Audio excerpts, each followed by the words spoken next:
El racismo científico surgió en el contexto del reparto del continente africano y de otras regiones del mundo por las potencias europeas que ocurrió durante el siglo XIX y sobre todo luego de la Conferencia de Berlín de 1884, que había sido convocada por el canciller alemán Otto von Bismarck para concretar la distribución del mundo no europeo entre las potencias occidentales.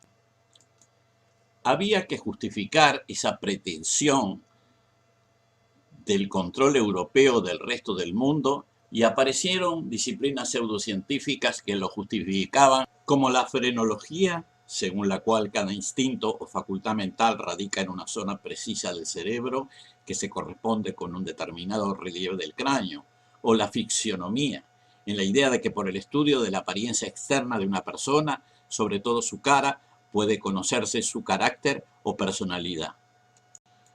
Entre 1870 y 1930 se popularizaron los llamados zoológicos humanos, especialmente en Francia, Bélgica y Alemania.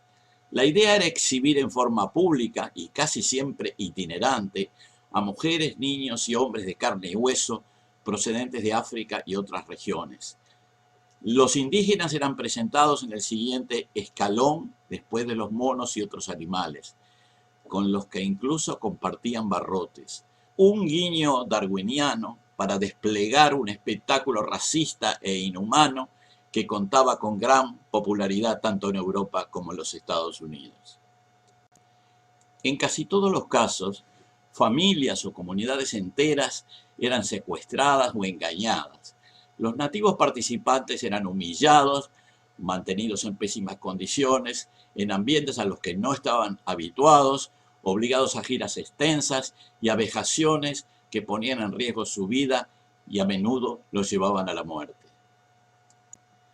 Es el caso de los 4 charrúas que compró François de Curel al gobierno de la Nouvelle República de Uruguay en 1833 para exhibirlos en Francia, donde vivieron en las peores condiciones hasta su muerte.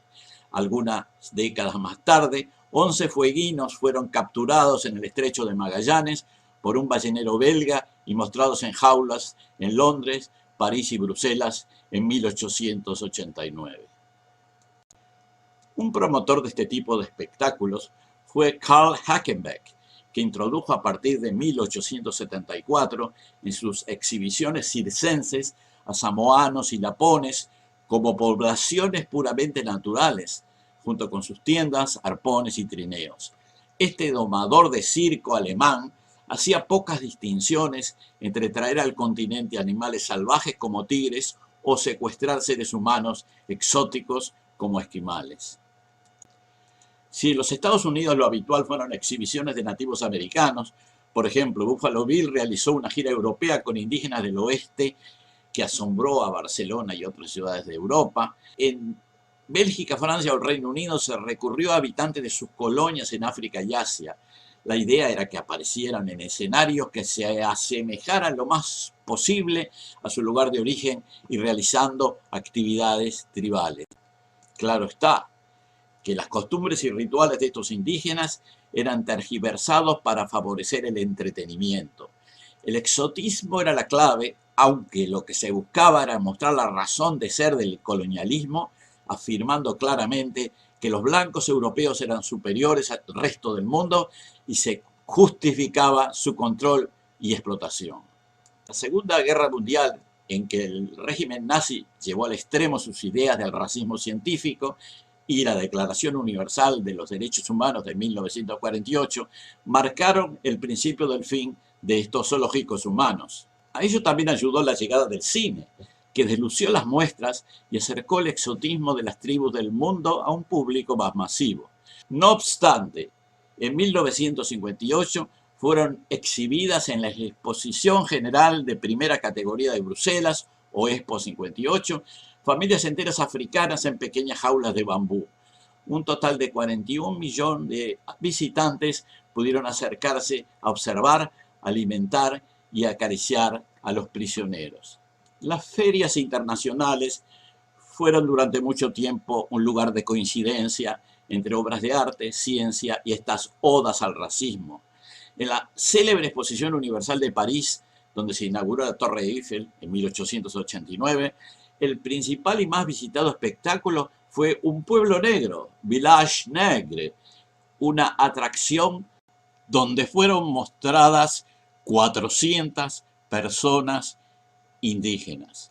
Más concretamente, las llamadas exposiciones coloniales, organizadas durante el siglo XIX y en la primera mitad del siglo XX en los países europeos, tuvieron por objeto específico mostrar a los habitantes de la metrópolis las distintas facetas de las colonias, para las que a menudo era necesario trasladar a la fuerza desde sus lugares de origen a autóctonos para que presentaran una suerte de función pública.